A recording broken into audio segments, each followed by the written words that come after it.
दोस्ती के रिश्ते जब सियासत से टकराते हैं तो जज्बात भी कभी कभी टैरिफ में बदल जाते हैं। रिश्ता खास हो तो कभी सवाल उठते हैं और जब तेल की बू आए तो दुनिया के नक्शे हिलते हैं। नमस्कार दोस्तों, मैं हूं पार्थ पाठक और आज बात करेंगे भारत और अमेरिका के बीच एक ऐसे रिश्ते की जो कभी खास था, लेकिन अब उस पर रूस से खरीदे गए तेल की परछाई पड़ चुकी है। हाल ही में अमेरिका के राष्ट्रपति डोनाल्ड ट्रंप ने कहा कि भारत और मेरा रिश्ता खास है और हमेशा नरेंद्र मोदी मेरे अच्छे दोस्त रहेंगे। लेकिन दोस्ती के साथ साथ उन्होंने ये भी जोड़ दिया कि वो भारत के रूस से तेल खरीदने के फैसले से बहुत निराश हैं। अब सोचिए, अगर कोई दोस्त कहे कि तू मेरा भाई है लेकिन तेरा फैसला मुझे पसंद नहीं है, तो ये बात तो सही नहीं ठहरती। तेल की बात इतनी बड़ी क्यों? असल में रूस यूक्रेन युद्ध के चलते अमेरिका चाहता है कि बाकी देश रूस से दूरी बनाएं, खासकर आर्थिक रूप से। लेकिन भारत ने रूस से सस्ता कच्चा तेल खरीदना जारी रखा, क्योंकि 140 करोड़ लोगों की एनर्जी चाहिए तो सस्ता तेल तो हमें बेचना पड़ेगा। अब ट्रंप का गुस्सा भी समझिए। उन्होंने भारत पर 50% टैरिफ लगा दिया, जिसमें से आधा सीधे सीधे तौर पर तेल खरीद की सजा है। इससे भारत के करीब 48 अरब डॉलर के एक्सपोर्ट पर असर पड़ सकता है, खासकर टेक्सटाइल, ज्वेलरी, चमड़ा और ऑटो सेक्टर में।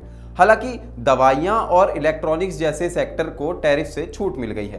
ट्रंप ने अपने सोशल मीडिया पर एक पोस्ट डाली। उसमें मोदी, पुतिन और शी जिनपिंग की पुरानी तस्वीर लगाई और लिखा, लगता है हमने भारत और रूस को चीन के हाथों खो दिया।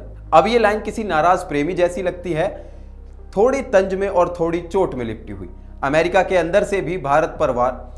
ट्रंप के सलाहकार पीटर नवोरा ने कहा कि भारत के रूस से तेल खरीदारी अमेरिका की नौकरियों और यूक्रेन की शांति दोनों को नुकसान पहुंचा रही है। वहीं नेशनल इकोनॉमिक काउंसिल के डायरेक्टर केविन हैसेट ने कहा, भारत रूस की युद्ध मशीन को फंड कर रहा है।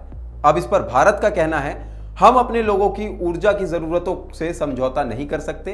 तेल खरीद हमारी आर्थिक सुरक्षा से जुड़ा है, ना कि किसी राजनीतिक एजेंडे से। और टैरिफ, भारत ने उसे अनुचित और अव्यावहारिक बताया है।